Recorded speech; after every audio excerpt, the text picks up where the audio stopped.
সঙ্গীত বিতর্ক যাদবপুর বিশ্ববিদ্যালয় ৬৮তম সমাবর্তন অনুষ্ঠানে কেন রাজ্য সঙ্গীত গাওয়া হয়নি তা নিয়ে অভিযোগ তোলে তৃণমূল ছাত্র পরিষদের সদস্যরা। খুবই দুর্ভাগ্যজনক ঘটনা।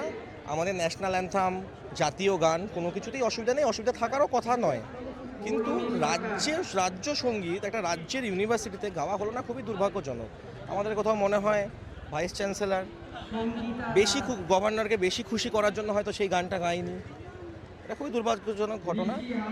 রাজ্যপালকে খুশি করার জন্যই এই প্রচেষ্টা। রাজ্য সঙ্গীত হবে, রাজ্য সঙ্গীত অবশ্যই হবে, কারণ ওটা রাজ্যপাল থাকলে একটা প্রোটোকল থাকে, অ্যাট দি ভেরি বিগিনিং এবং at the end of the program national anthem থাকতে হবে।